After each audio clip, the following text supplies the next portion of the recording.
We are live. Welcome back, ladies and gentlemen. I am one of your co-hosts, Blake Ruffino. Alongside me is my counterpart and co-host, Joe DeLeone. Good evening, good sir. How are you?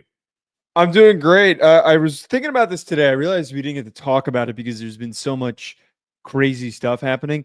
How excited are you for the new college game, by the way, having high school being put back into it? Did you catch this on Thursday? I did catch it. We did not bring it up, not only because of the draft and, LSU spanking the Vols' ass this weekend. I did see that. But did you see something else that's really crazy? Real coaches are going to be in the game. That was unexpected. I was surprised that the coaches cared enough to well, I guess it's kind of a recruiting ploy, like to say that you're in the video game and all that crap, and for kids to get to know you better from picking your playbook and all that stuff. Should I lead Brian Kelly to his first national title? Yeah, it might take a lot of extra effort now that he's actually in the video game. I heard Sark. No, wait, sorry, I'm misremembering. Sark and Arch decided not to be a part of the photo shoot. I thought that they opted out of the being in the game. All right. Which is stupid. Come on, it's the off season. It's the off season. Who cares? I mean, to the point, I guess Peyton Manning never was was Peyton Manning never on the cover of a video game? He was. Oh yeah, then he got hurt. Then he broke his neck, didn't he? Yeah. That was right before he had that serious injury. So he was on the cover. Eli never was because Eli stunk. But all right, hold on. No, he didn't. I'm a Giants fan. He was a good quarterback for some seasons, and there were a number of seasons where he was ass. He led you to 2 Super Bowls. Hey, I'm not complaining about that. I'm not complaining about that. Y'all been looking for a quarterback ever since the man left. No comment. Dart's not the answer. Jayden Daniels and Saquon Barkley in the same backfield. We're not revisiting that. We're not revisiting that. I know that you were punching air in excitement when Cam Scatterbo, the legend of Cam Scatterbo, went to the Giants. I wasn't ecstatic. I'm happy. I'm happy. I really like Cam Scatterbo. I think that there were better running backs on the board when they took him, which is why I'm not in love with it. If they took him a round later, I probably would have been really happy about it. That's cool though. I mean, he fits the vibe. He 100% is going to work. He 1,000% is going to work. I hope so. He's got heart and determination. You put Salt in the wound instead of giving him number 26. Well, that they definitely need to do. No, you can't do that. You can't. Saquon. Give him 26. You can't put that kind of pressure on him. But in reference to the video game, I did see that. Hot take. They got to get – I'm glad the game was back, but there are some things they need to fix. Oh, there's a lot of things that they need to fix. For the first time coming back, I thought the game was pretty good, and I just hope that they were listening to people complaining about shit because there's a lot of problems to your point. Well, there's a lot of things that they said that they were going to do that they didn't do. There was nothing in there about NIL. There was nothing in there about what they said about players flipping. They said they were going to do all of that. Your money increasing when you start winning, at a program. They said that they would do different NIL stuff. They didn't do that. And I understand how difficult that's got to be. But, man, for an example, Joe, I don't mean this in a wrong way, but, there'd be some seasons that I'd lose a recruit to some Rudy Poo-ass university when that shit just doesn't happen. Well, yeah, there'd always be that random kid who'd, commit to SMU or, UNC Charlotte that's a 5-star, and you're what? How the hell did I lose this kid? Andrew Pinkston brought up in the chat, the tackling definitely does need to get fixed because the tackling is probably where there's some of the biggest issues with the actual gameplay. But I agree with you on the NIL stuff. I'm a little worried that it's not going to be properly deployed. I just don't know how you effectively incorporate that into the game without completely muddying it. I think it'd be really funny if there was tampering though. I think that they should put some form of tampering that you can get away with. And if you do it, you risk suspensions or vacating wins or something like that. And then you're really getting into the weeds there. You talk about getting into the weeds, you really get into the weeds there. But yeah, You know what? You know what I think everybody's going to try to do when they get the new game? What? Could you imagine playing with Bill Belichick? Do you think you know what? He's probably not going to be in the game because he was never. They refused to put him in Madden. Remember? Well, you say that. Well, because he cheated. You say that, but there's a lot of things that I thought that Bill Belichick wouldn't do. Like, as an example, when he was in Boston or Foxborough for all those years, and he always talked about the Patriot way, and I listened to a podcast with Nate Solder, and he said that he called him selfish because he was doing something for the NFLPA. Now I see Bill Belichick out there in an email that came out on April the 10th already orchestrating the viral moment between him and his old lady. So, Joe, I don't know. I mean, did you see this? Did you not see this? Speaking of Belichick, let's get to that. But did you see this about Belichick? Like, they released a statement today, and it was an email from Bill Belichick saying that the media was distorting his relationship with his girlfriend about the interview that he had already not done yet. Jordan posted it on her Instagram. The email was from April the 10th. I didn't realize that was the date of. Yeah, go look at the date. It's from April the 10th. I read the email. I didn't realize it was April the 10th. Yeah, so basically, they orchestrated this whole thing to get clicks. Okay, first of all, this whole thing has gotten completely out of hand. And one of the reasons why we wanted to bring this up is that people at UNC apparently, I think TMZ reported it, On3 had reported it. I was reading an article from Sports Illustrated as well reporting this. They're really worried that this is becoming a growing issue, like a growing distraction. And you just talked about how Belichick always pushed on his players not getting distracted and being all about football and being completely focused. This whole thing's a freaking mess. Like, it started to lose its shine. I was excited for Bill Belichick in North Carolina. I'm not sitting here saying that he's going to stink just because he's got his girlfriend hovering over his shoulder, but I'm starting to root against him. Like, I really am. This whole thing is a bunch of nonsense that we're constantly seeing this in our faces, them making asses of both of themselves. So many people have relationships that are professionals in the world of football, none of which are this toxic. Like, what other relationships do we know of? Well, the question became, which they met on an airplane technically, but when you go out there and you refuse to say where, why can't you say where you guys met?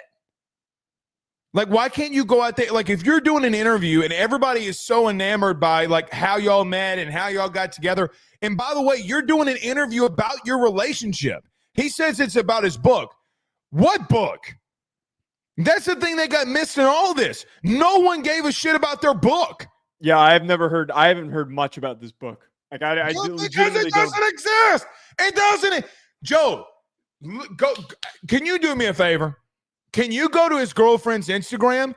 They literally orchestrated this whole thing, which makes this even worse. Please go to our Instagram. Okay, the thing I'm a little confused by where it says they orchestrated it though that you're referencing. Okay, the reason I'm saying they orchestrated it. Are you on her Instagram? I have the statement. Go to the top. Go to the top and look at the date on the email. It says April 10th. So this is pause. They didn't do the interview on April the 10th. Yes. They did the interview last week, right? So if they did the interview last week, how did that email how was that email already orchestrated? They're coming out and making an orchestrated email about the interview that they had not done yet. How does that exist if you're not trying to manipulate the situation? Do you see what I'm trying to say here? Like, how does he send that email on April the 10th when you did an interview last week?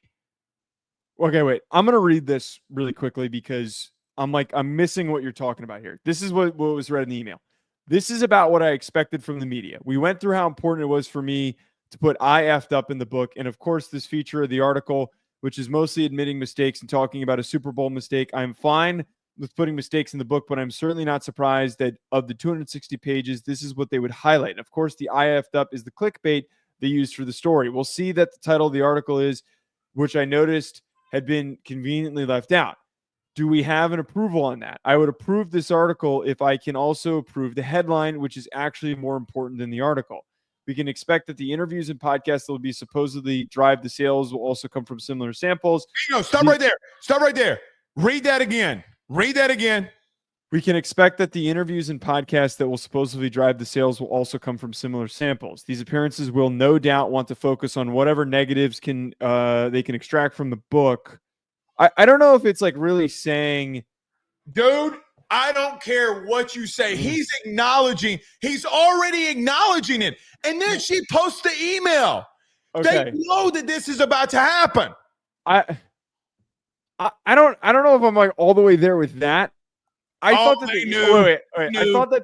that them posting the email or her posting the email was like a very snotty way of being like, everybody's always against us. That was how I read into it. It was like a very like, everybody wants to find a way to clickbait and be against us. So they manipulated the CBS morning interview to make it look like the circumstance was a lot more toxic and uncomfortable than it actually was. That was how I read into it. Maybe. I read into it that they're trying to manipulate a situation.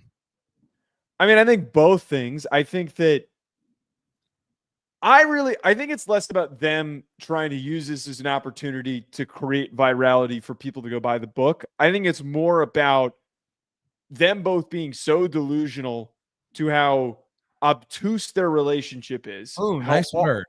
Thank you. How awkward it is for every normal human being that's not in a 70-year-old and 24-year-old relationship. Okay. And I think that they're annoyed by the fact that everybody is constantly in their business. Into what you brought up earlier.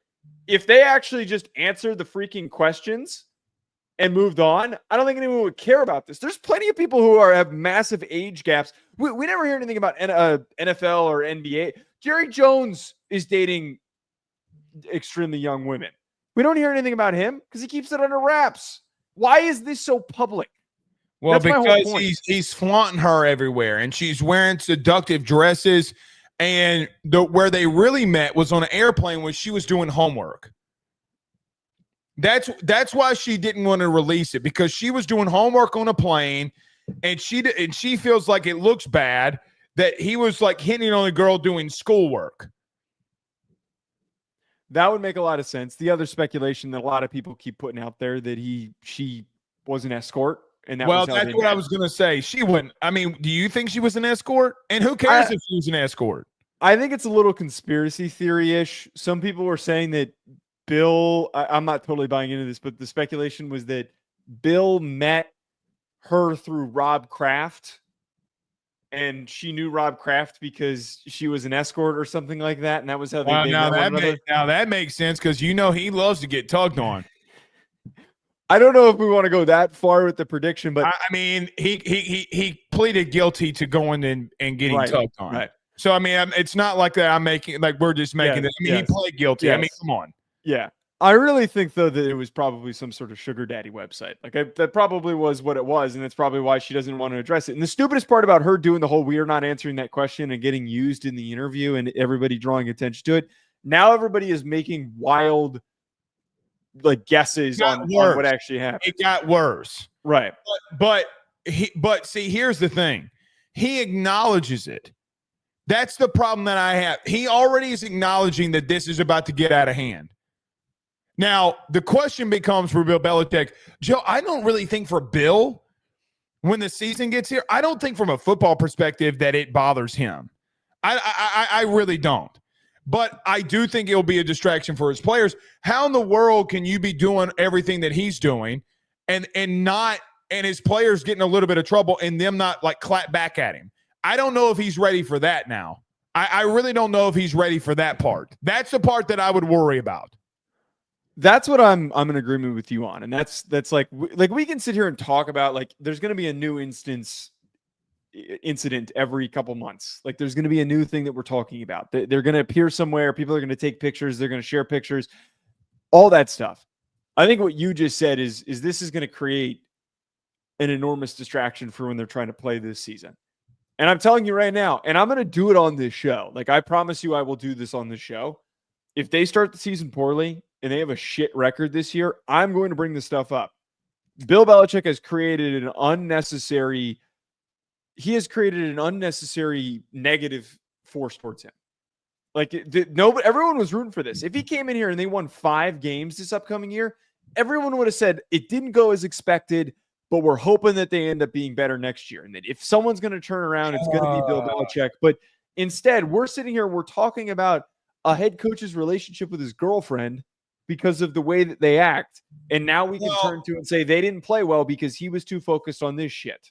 Well, and here's the thing, too, to add on to that. For a guy that preached the Patriot way, boy, he's acting like a full-blown diva. Yeah. Right? I mean, a 70-year-old man. For a 70. And listen, Joe, I don't know how old your dad is, and I mean this from the bottom of my heart. He's younger than Bill Belichick. Okay, well, my dad really isn't. Okay? And listen, I love my parents. I love them to death.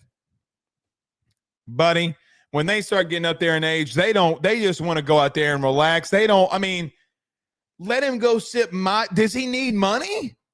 Like, did he blow all of his money? Like, does he need money? I don't think that's I don't think that's what I think it's a dude that's lost in the sauce, like legitimately. Like I don't think that he had any.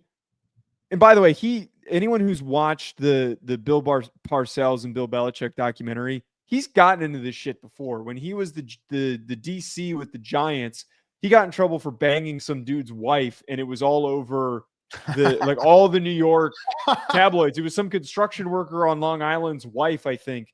And it was all in the news in New York, like all the tabloid papers and stuff like that, like Belichick, out gallivanting, getting in trouble with other people's wives and stuff like that. So he's done this before when he was much younger. So I think that he's just now getting caught up in it, and he doesn't know how to act, that he's got a 24-year-old who's willing to give him this much attention. Well, she's not mature at all.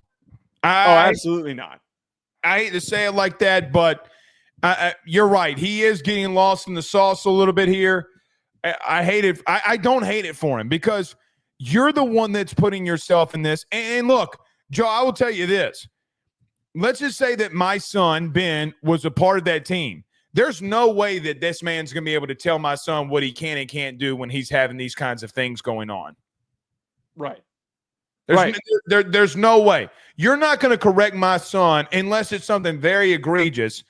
Like, Joe, do you remember that he got caught, like, leaving her house and she took a picture of him? That's where all of this started. Well, it's all the immaturity. It's all that's like all. I don't care if anyone gets mad at this. She is the toxic entity in this because Bill Belichick has been alive for 70 years. He has been a football coach for many decades. Know better. He's got to know better, though, Joe. He's got to know better. I'm sorry. He does. He's got to know. He's been too much of a public figure for too long to not know that this could happen. That was my biggest takeaway with all this. Somebody needs to actually talk to him. His son, they do. On the coaching staff, needs to talk to him and say, Dad, if you're going to keep dating her, she needs to be away from the team. You can't be doing this. This is bringing negativity to everyone. It's bringing negativity to the team. I hope somebody at North Carolina confronts him. I absolutely do. Well, it's also bringing negative stuff to Steve Belichick, whose career isn't over with yet. Right? And that's the point. Why would I want to hire him if this is like everything that's going on? I wouldn't want to do that, Joe. I'm just calling it like I see it. I wouldn't want to do that. But look, we'll see how this goes on. Let's see what happens in the season. Maybe it works for him. Who knows? Last part with that, and you just brought up how it is bleeding over to Steve Belichick. The Athletic published an article where they were able to get public access to emails exchanged between the university and Jordan Hudson, who was speaking for Bill Belichick in this circumstance. And one of the things that was completely unnecessary that she reached out about, she was like, you need to word the email or the social posts and the press releases about Steve Belichick being hired as a defensive coordinator, it having nothing to do with nepotism and nothing to do with him being the son of the head coach, which is so stupid because every alive human being is smart enough to know that there was some sort of nepotism involved with this, but nobody cares because everybody knows that Steve Belichick's a good head coach. Why she felt to overstep. Sorry, DC. Why she felt the need to overstep, I think, plays into the fact that, again, she is the toxic negative one in the circumstance. Well, you know why? Can I tell you why? Because he told her to. I don't think she makes a move without him. I don't know, man. I think she's doing a lot of shit without his permission, and he doesn't want to speak up. Do you think that she posted that email on Instagram without his knowledge? She stormed out in the middle of the interview for 30 minutes and expected him to come follow. I mean, I see what you mean, but like I feel like you're not wrong. I mean, that's the thing. You're not wrong here. God, this is all kinds of toxic. Yeah, I'm hoping that we don't hire a middle. This is why you don't hire a man that should be collecting Social Security. It's not a bad perspective. He should just be on a beach somewhere if this is what he wants to do. You fired one 70-year-old to get another one who's having sex with a girl 50 years younger than him. It's going to bite him in the ass. I'll tell you that much. Well, that's not the only thing. I mean, I'm sure he's biting something in the ass, all right. Jesus. Hi. Oh, God. We'll also talk about Lincoln Riley's comments in reference to their starting quarterback position at USC. Well, Joe, we'll also do a Clemson deep dive here. But before we get to all of that, let's talk about our good friends over at Melin, as I'm wearing the hat here from our good friends over at Melin before we talk about our good friends over at betonline.ag. Yeah, if you notice, I'm not wearing mine. I've been wearing it out so much. I had to clean it. I've just been wearing the shit out of it. I've had it for 3 weeks, and I have worn it to work out. I have worn it every time I go outside to go for a walk. If I walk to the grocery store, which is about a mile away, I need something that's not going to get too sweaty while I'm wearing it. I've also worn it when we're going golfing. They are so durable. They're so high quality. They're super easy to clean. As you can tell, Blake's is in great condition. It stays in tip-top shape all the time. I implore everybody, if you're looking for a nice, high-quality, breathable hat, go on over to melin.com, melin.com, and check out all of their collections. They have so many cool designs. They've got different styles for different looks. They've got a thermal collection if you want to get ahead of buying something for the winter. Melin.com, melin.com. Head on over there and get your own Melin hat today. We're back. All right. So, Joe, over the week, Lincoln Riley, the head coach of the USC Trojans, came out and had a couple of statements about his quarterback situation, and he walked through it. Joe, we've talked about some of these quarterback situations, guys that will start, like we talked about Notre Dame's not too long ago. We talked about Bama. But there were some questions that were brought up at USC. Lincoln Riley making some of these statements. What do you see moving forward for USC at the quarterback position? And can whoever starts there at that quarterback position for USC lead them back to some relevance here?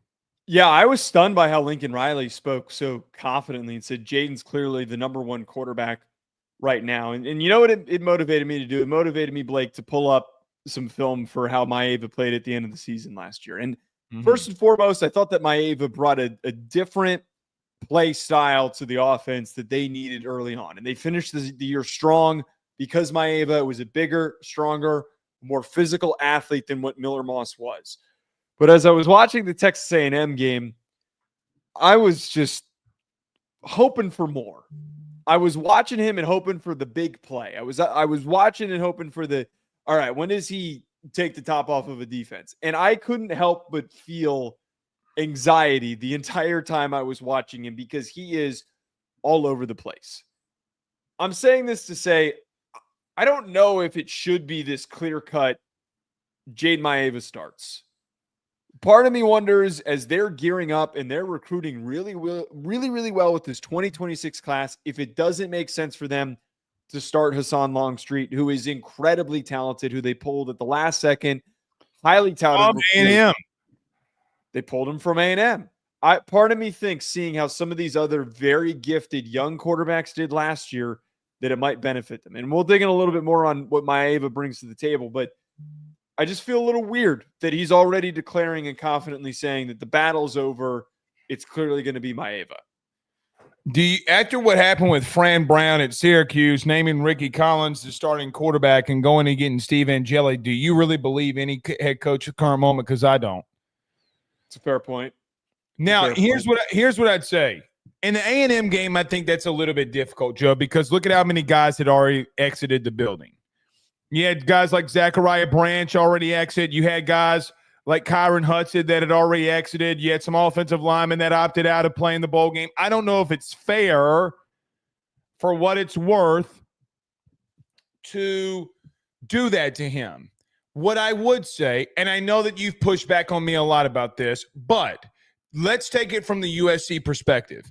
If I would have told you that a freshman quarterback, either redshirted or true, whatever it may be, would come in against a team that would play for a national title and with 10 minutes left to go in the fourth quarter, that they're down a touchdown. Now, I understand he threw a pick, right? I think it was a Gray that caught the pick against him. I believe so, yeah. And so, like, if I'm US and – like, you had a young freshman quarterback that was going toe-to-toe. He threw picks. And, like, I mean, we go out there and, like, we'll look at a kid like that and say to ourselves, man, he turned the ball over a lot. Brother, Arch Manning threw 2 picks versus ULM. And his first start. There's a bigger difference in throwing 2 interceptions. We either have won it's a pick six or not, going up against Notre Dame versus ULM. Why does Arch get that benefit of the doubt? Why does he get the – Joe, he threw 4 touchdown passes and ran for another against a team that would wind up playing for a national title. Here's what I'd say on that. The kid showed some elite stuff. There were some elite throws that he made. By the way, receivers that weren't getting a lot of separation from Notre Dame. But I think – to the point that I'm trying to make here, the kid did show some really good stuff a year ago. That you got to give him. I will give it to him. And that was kind of why I was saying that when I pulled up his tape against Texas A&M, his most recent game, I was hoping that I was going to be blown away. Like, I was hoping that I was going to see. After the comments from Lincoln, because of what you said, you wanted to be blown away. Right. I was hoping that I was going to see, and I had kind of forgotten what his stats were last year, which I'm going to bring up in a second. I was expecting to see a guy that was inconsistent, but at least was going to show me some signs of dominance. Like, it was going to show me some, like, be a better athlete than everybody, evade pressure, make the big throw. His accuracy is all over the place. His decision-making was all over the place. I mean, there were screen passes that he was ripping past guys that were way uncatchable. Screens, simple little throws that he was completely ripping past guys. He had 3 games, including the Notre Dame game, where he was under 57% completion percentage. The Nebraska game was his best performance, which he still had an interception in that game. I just think that the turnovers and the way that he played, he is going to need a massive jump in order for me to feel like he can be a driving force for their success this upcoming season. I just feel like, for knowing all of the different quarterbacks that Lincoln Riley has worked with, he feels so different than the typical archetype. The Baker Mayfields, the Kyler Murrays, the Caleb Williams, all of those guys. Yeah, he is. That could make plays under pressure. He doesn't really have that trait. So I really start to wonder, how much does he actually elevate this USC team? How much does he really take them to that next level? Are they going to need big performances from guys on the rest of the roster in order to get there? Well, you need that from any quarterback that's going to be starting for the first time. I mean, he's not the only quarterback that we say that there's going to need bigger performances from other people. Look, let's name some of the new true starting quarterbacks. DJ Lagway a year ago. He had his defense in moments and times against Ole Miss, LSU, even in moments against Florida State, they had to be damn good, because DJ was under 60% completion percentage in his first time starting. Arch Manning had an elite front seven, and the secondary was really good for Texas. Even in the Mississippi State game, if you go back and watch in the middle part of that game, Joe, they're down a touchdown in the third quarter, and they're driving the football with Van Buren. By the way, Van Buren was a freshman quarterback that came in who also needed guys around him to play better. I understand what you're saying. But every time Notre Dame's going to need that. Syracuse is going to need that. Joe, to be honest with you, Georgia's going to need that. Ohio State's going to need that. All of the I think I get what you're saying. My question would be with this, what was the run game situation like? What was the receiver game situation like? Now, his footwork's got to be better. He's got to be better in some of these situations. But I saw a kid who was trying to piece it all together who just wasn't ready. And listen, there's nothing wrong with that. Well, but you're asking if he can elevate. You're asking if he can elevate. It's the question that you're asking. That is, but there's a big difference between him and a lot of the guys that you named. He started for a full season at UNLV, and he actually had a pretty good season when he started at UNLV. And that was why he was sought after in the transfer portal. Well, he was going to go to Georgia. Because he's a starter doesn't mean that he's not ready. I mean, you can make the archetype that Arch set behind Quinn Ewers on a playoff team and got playing time. I mean, like there's not. I mean, how many years did Steve Angeli or some of these guys that have sat? I mean, Joe Burrow, the guy right here sat for 3.5 years before he got his chance. Sometimes guys aren't ready. Now, your question is, can he elevate them? Alone by himself? No. No, he won't elevate them by himself. Not right now. And it's not to say down the stretch in his career that he wouldn't. Right now, I don't think that he can. Well, but the problem with that talking point is that good quarterbacks for Lincoln Riley have been the driving force for his team's success. He needed Caleb Williams to play as good as he did when he won the Heisman. He needed Kyler Murray and Baker Mayfield because the offense was quarterback friendly. It was receiver friendly. All of these things, you needed to have a big play quarterback. So this is what I'm getting at here is that he's so opposite. He's so erratic at times. I'm not trying to be super negative on Maiava. I think that there's absolutely potential there for him. And I think that he could be a big time playmaker and he could take a leap. I'm not saying that he can't. He is far more physically gifted than Miller Moss, which is why he should have started at the beginning of the year last year. I thought that he was much better than Miller Moss. But I call into question, though, that you're not at least considering Longstreet. Like, you're not at least considering it. And it would toss out there that I think that Longstreet could maybe even start by the end of the year, just like Maiava unseated Miller Moss at the end of last season. Your future is Longstreet. It's not Maiava.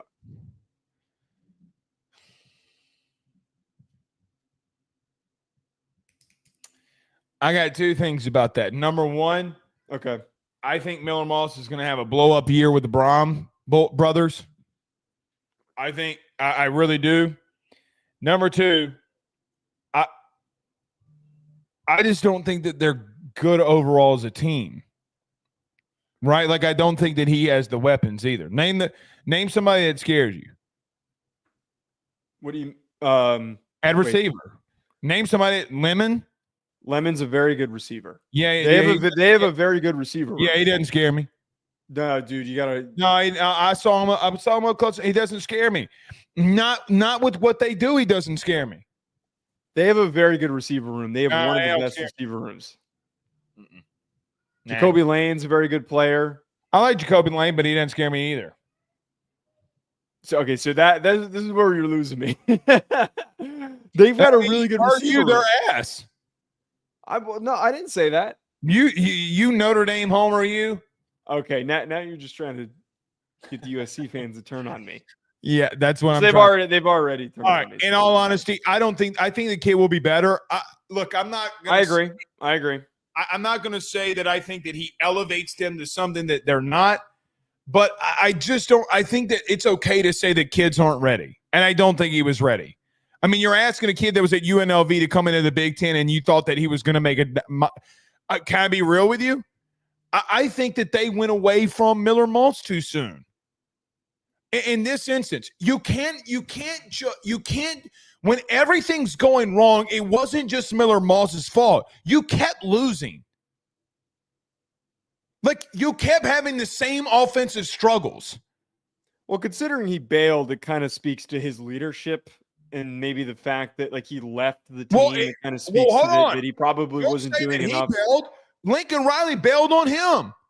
He benched him. He wasn't playing well. He was playing like shit. And Maiava did against A&M. Maiava was the reason why they beat Nebraska. He was the reason why they beat. That's a tough team to beat. I don't know. Nebraska. I don't agree with that part. I don't know when to say that they sucked. Maiava was a big reason why they finished the year stronger than many people expected. I mean, like they were able to beat UCLA the way that they did.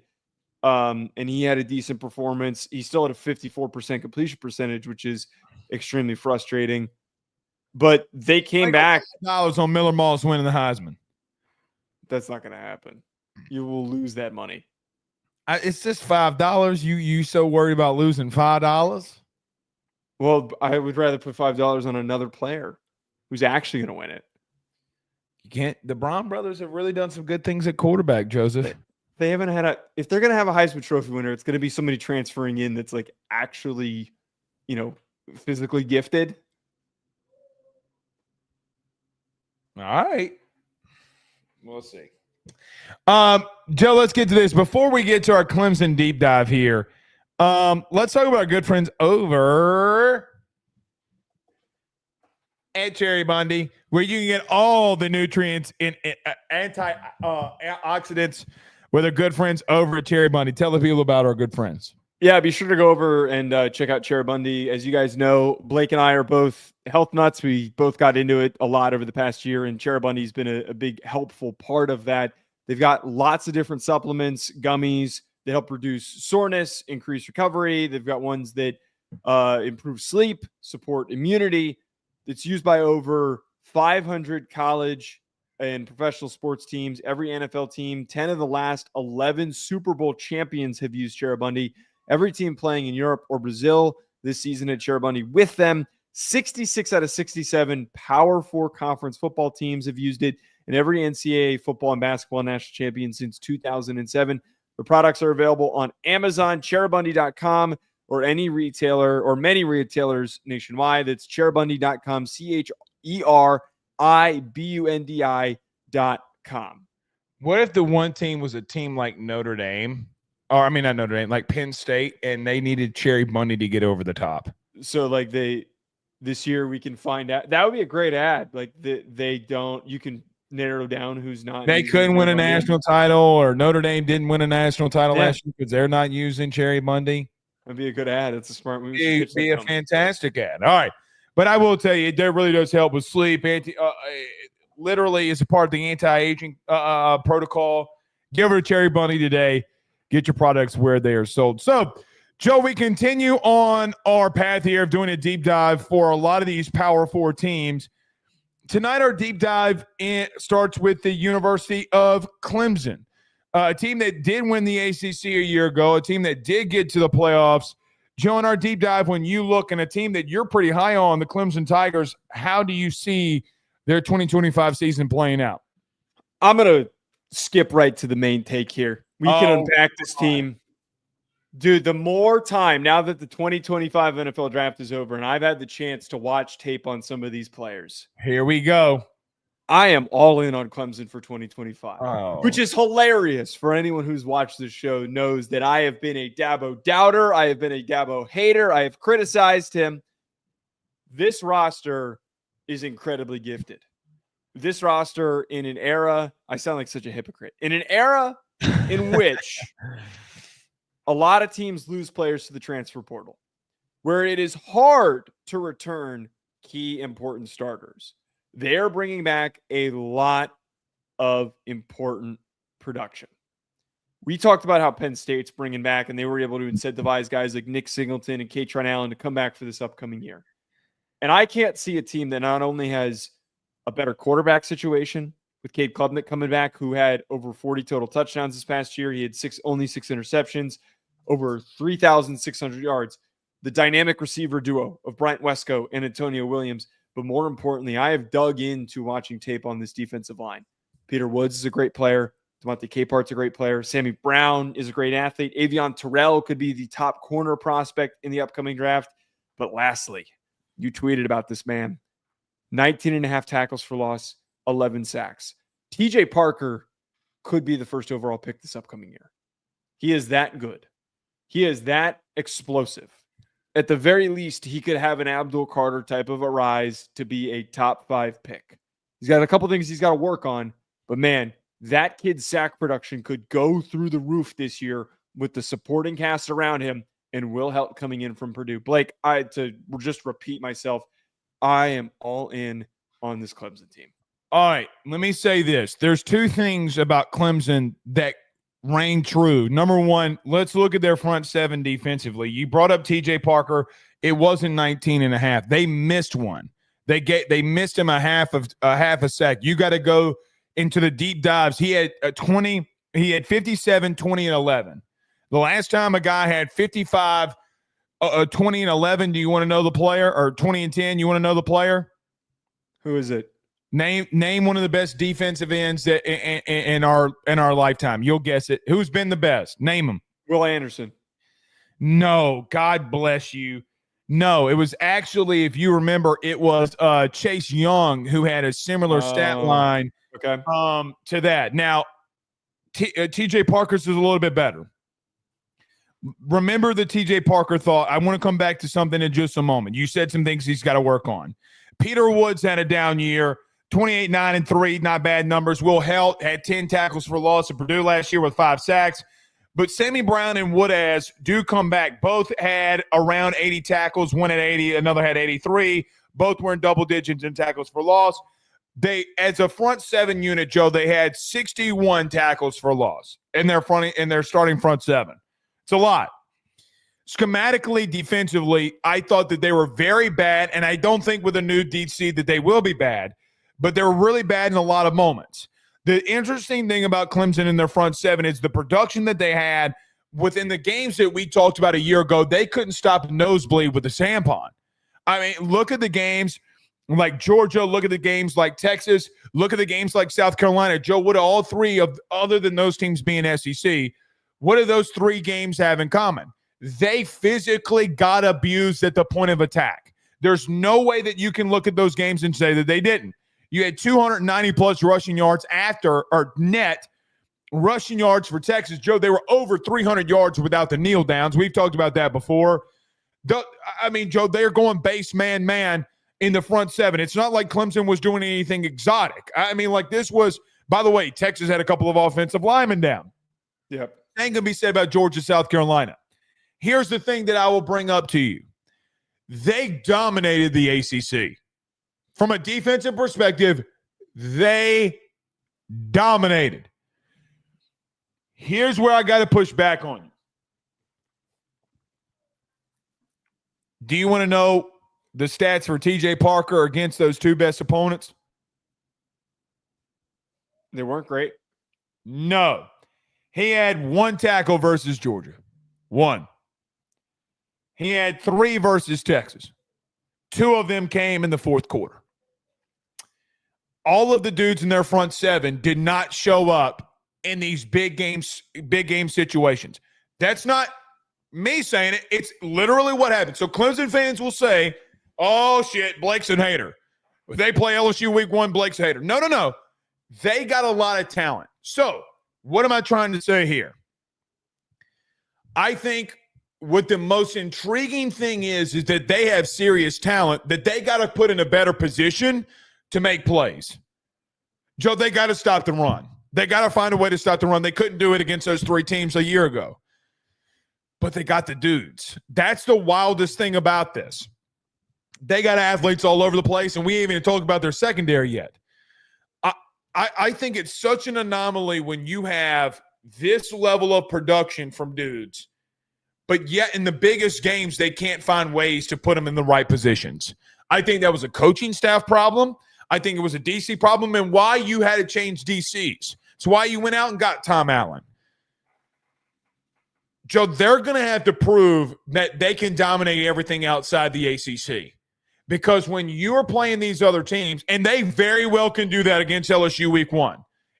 I've told you this before, if you made me on April the 29th, 2025 to pick a team to win, I would pick Clemson at home to beat LSU.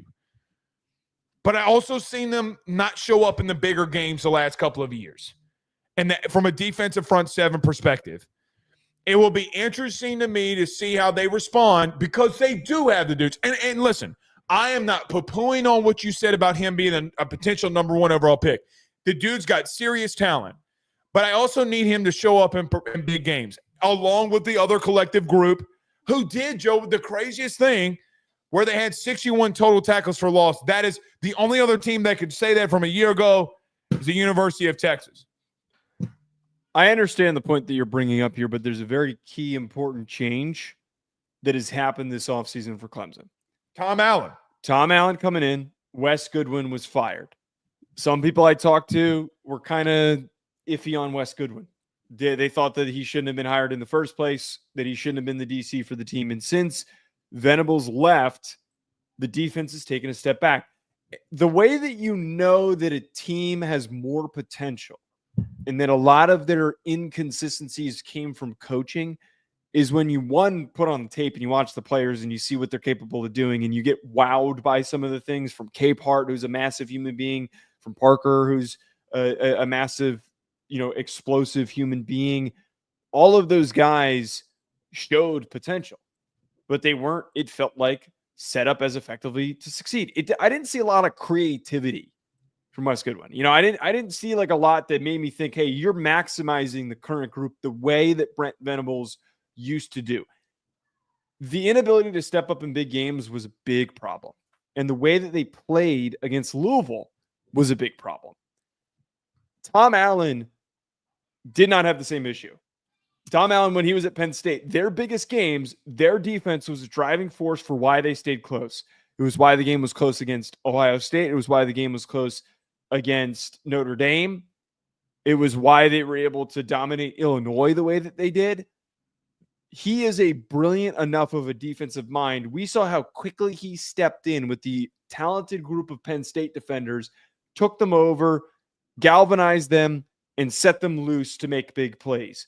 I think that he's stepping into a very similar type of a situation with a very similar talent pool, talented front seven that he gets to unlock. There's just so much for him to work with that I have a lot of faith in Tom Allen, who I once criticized, and I thought that was a poor hire for Penn State at the time. I think that this is going to be one of the bigger driving forces for their success.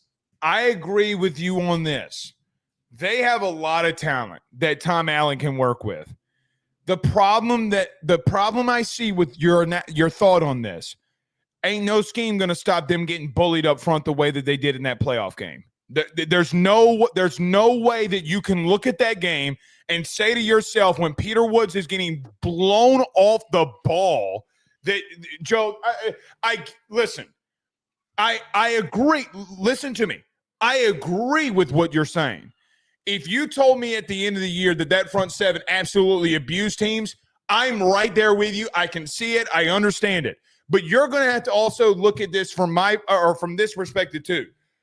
If you told me at the end of the season too that their issues did not change, and the Texas playoff game that we saw where they're getting destroyed Joe, I'm sorry. You don't give up 300 rushing yards and you didn't get your ass exposed. It does not exist. Then if you told me that, look, their same issue is that they still got exposed in the running game, how else can I look at that?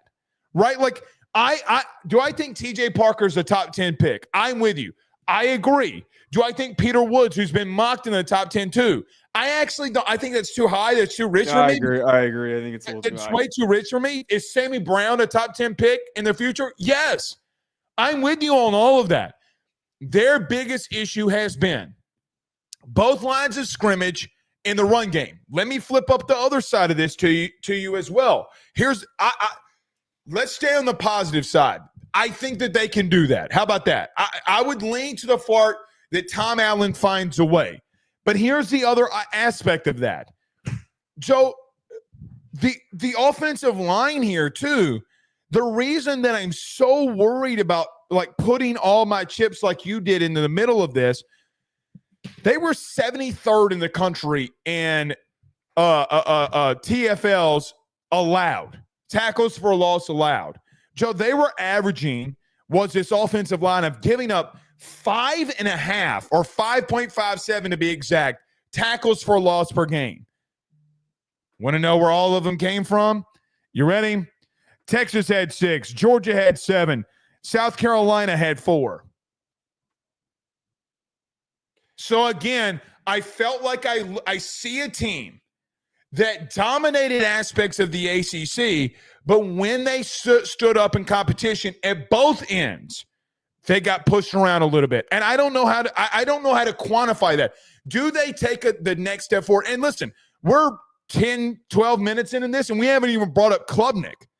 Well, okay, so I do want to bring that up. I do agree that the physicality on both lines of scrimmage needs to be focused on. I think that it needs to be more of an impact with the guys that they have. Tristan Lay and Blake Miller are good offensive linemen that both of them have the potential to be top 75 picks in this upcoming draft if they take the steps forward that many have hoped and expected for them. But they're also very inconsistent, like you're talking about. But I think that Cade Klubnik, him performing the way that he did in the games where they needed him to, makes me feel optimistic. Because for everything that we're talking about right now, of all the guys that we're talking about that haven't played well, it's kind of funny to realize that, like, hey, Cade Klubnik has played the best when everybody else was playing like shit. He stepped up to the plate when they needed him to. And look, the only reason the Georgia game went the way that he did, I could pull up film of both offensive guards thinking that they needed to pull and ran into one another. Like they were disjointed. They were very disjointed, yes. Klubnik has the potential to be a Heisman Trophy winner, especially that his wide receivers this upcoming year, Antonio Williams, Bryant Wesco, showed a lot of promise, had some really nice production, neither cracked over 1,000 yards, and could take a leap forward because they're both physically gifted. I give Dabo credit. He has realized that there has been a lapse of receiver talent, and he has recruited well through the high school ranks, and it's taken a couple of years for those guys to fully develop to the point where they are right now. This is the year for them to capitalize on that. Do you want to read through their schedule, though, before we finish this up? Can I bring up one point about the offense before we get there? Point about the offense. It looks like that they might start a true freshman at running back. That is listed on our lads. Yeah, Gideon Davidson. Gideon Davidson. I'm going to be very intrigued because, listen, Maiava got a lot of tough yardage for them last year. A lot of tough yards. If Klubnik does take a step back, I don't think it has anything to do with Cade. I think it has everything to do with he doesn't have an established running game. But, yeah, let's take a look at their schedule. All right, so next year you mentioned the LSU game. They start at home against LSU. That game is going to be electric. That is going to be a tone setter for the upcoming season. They host Troy the following week. They go to Georgia Tech, host Syracuse, bye week. They go to UNC. They're going to blow the doors off of them. They go to Boston College. They host SMU, bye week, host Duke, host Florida State, who they'll smoke, at Louisville, which is a bit of a wild card, versus Furman at home, and then they travel to go to South Carolina. So looking at that schedule, I mean, I see two tough games that they could even win, which is LSU and South Carolina. The rest of the schedule. So the SEC. Yeah, the two SEC games that they have are their two biggest challenges, and they get the benefit of hosting LSU. I do think that there are some teams in there that you're discrediting. I think Georgia Tech's going to be tougher. It's going to be a tough one. They got to go to Atlanta for that one. I think Syracuse will be tough. I think Steve Angeli can go in there and throw that thing around now. I'm not, miss me with that. Steve Angeli could throw for 350. I'm not going there with you. I think there's some challenging games in here, to your point, of all the potential national title contenders outside of game 1 and game 12. It's pretty light. It's light. Here are the three for me. I agree with you on LSU, which I think Clemson at the current moment would win that one. I think they lose to South Carolina on the road. I'm sorry. You got to go and prove to me that you can go into that place and win. But, Joe, I'm going to throw this one at you. At Louisville, I think Louisville is the team, Joe, for what it's worth. I know that you're a little down on Miller Moss. I'm going to trust the Braun brothers.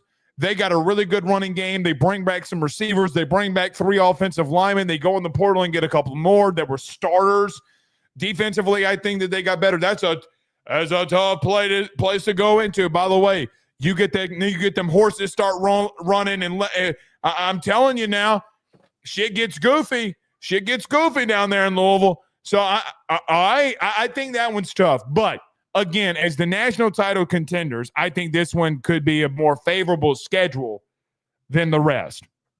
I see 10-2 as the floor, 11-1 as the ceiling. I agree with you, the South Carolina game, but we're going to preview South Carolina. We talked about this on the Alabama preview. Alabama lost a lot. They lost a lot of key players this upcoming season. So, like, there is a shot for them to still win that game. Undefeated is on the table. I find it very hard to believe that anybody goes undefeated anymore. Like Oregon. Do you think that for a part of Clemson, do you feel like that they at some point have to prove, even though they've proved it in the past, I feel like Dabo and them got to prove that they can win one of these big games. They easily can show that they can do it against LSU. But other than SMU a year ago, name a big game that they won. That's fair. They haven't had one in a few seasons. Dabo has the capability to do it. It's just we haven't seen it recently. I think he's shown an ability to galvanize his guys and motivate them when he needs to. I will say this: if they beat LSU at home, first game of the season, I mean, that is the biggest momentum builder you could ask for. I agree. Listen, I think that they're going to beat them right now based off of what I've seen at LSU. Now, that can change. Again, it's April 29th. You know, we can go out there in August and see that I think LSU's changed, whatever. But I'm going to tell you this. I'll tell you this right now. Let Blake Miller and Tristan Lee keep playing the way that they were at tackle a year ago. Joe, they got exposed by edge rushers. Y'all, all right? Yeah, they got to be better. Listen, you know that I don't walk off in here and just use this word lightly and use this kind of lightly. Yeah. I'm more critical on LSU than anybody. They're good at edge. They will come in there and bust you up. You better be ready. Tristan Lee better be ready. That's all I'm going to say. Blake Miller better be ready. But them 5.57 tackles for loss, shit. Yeah. All right. I don't disagree with that part. By the way, if they lose to South Carolina and LSU, they're losing to Louisville. Book it. Oh, I agree with that because if you're not good enough to win at least one of those, you're going to lose on the road. Absolutely. 100%. I mean, that kind of smells like that game where Notre Dame. It smells exactly ago. like what they did last year. It's exactly what they did a year ago. But that was at Clemson. But I'm saying right. 2 years ago when Notre Dame went into Louisville, no one really knew how good Louisville was, and Notre Dame had high hopes, and that completely took their season out from underneath them. Hold on. That ain't true. What are you talking about? You need to go back and you need to go look at those pick'ems and who picked Louisville to beat Notre Dame. Okay. My point is that naturally most people were like, oh, can this Louisville team be scrappy? Can Notre Dame? I get what you're saying. I'm just giving you a hard time. But it could be the same type of outcome there. Very, very good. Very well could. All right. For Joe DeLeone, I'm Blake Ruffino. This is Ruffino and Joe Show. We will see you tomorrow, knuckleheads. Yes. I feel like I'm Tony Reale saying, see you tomorrow, knuckleheads. All right. We'll see y'all soon. Y'all have a good night. I got T-ball. We're coming. Oh, God, no. All right. We'll see y'all tomorrow. Y'all have a good one. Peace.